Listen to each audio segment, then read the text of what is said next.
അനിൽ അംബാനിക്ക് വൻ തിരിച്ചടി. അനിൽ അംബാനി ഓഹരി വിപണിയിൽ നിന്ന് 5 വർഷത്തേക്ക് വിലക്കി സെബി. 25 കോടി രൂപ പിഴയും ചുമത്തി. റിലയൻസ് ഹോം ഫിനാൻസിൽ നിന്ന് ഫണ്ട് വഴിതിരിച്ചു വിട്ടതിനാണ് നടപടി. റിലയൻസ് ഹോംസിന് 6 മാസം വിലക്കും 6 ലക്ഷം രൂപ പിഴയും ചുമത്തിയിട്ടുണ്ട്.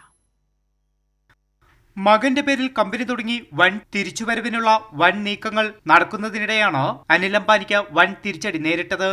5 വർഷം വിലക്കും 25 കോടി രൂപ പിഴയുമാണ് സെബി ചുമത്തിയത്.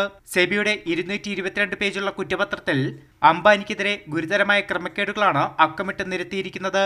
റിലയൻസ് ഹോം ഫിനാൻസിന്റെ തലപ്പത്തിരിക്കുന്നവരുടെ സഹായത്തോടെ കമ്പനിയിൽ നിന്ന് പണം തട്ടിയെടുക്കാൻ ആസൂത്രണം ചെയ്തെന്നാണ് കണ്ടെത്തിയിരിക്കുന്നത്. ഡയറക്ടർ ബോർഡിന്റെ നിർദ്ദേശങ്ങൾ കമ്പനി ബോർഡ് അവഗണിച്ചുവെന്ന് റിപ്പോർട്ടിൽ പറയുന്നു. ഇതിന് അനിൽ അംബാനിയുടെ ഒത്താശയുണ്ടായി. റിലയൻസ് ഹോം ഫിനാൻസിന്റെ തലപ്പത്തുണ്ടായിരുന്ന മുൻ ഉദ്യോഗസ്ഥർക്കും 24 സ്ഥാപനങ്ങൾക്കും വിലക്കും പിഴയും ചുമത്തിയിട്ടുണ്ട്.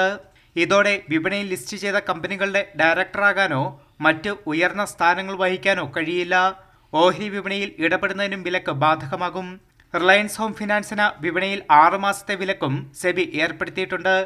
6 ലക്ഷം രൂപ പിഴയും അടയ്ക്കണം. നടപടിക്ക് പിന്നാലെ ഓഹരി വിപണിയിലും റിലയൻസ് നേരിട്ടത് വലിയ ഇടിവാണ്. കൈരളി ന്യൂസ്, ദില്ലി.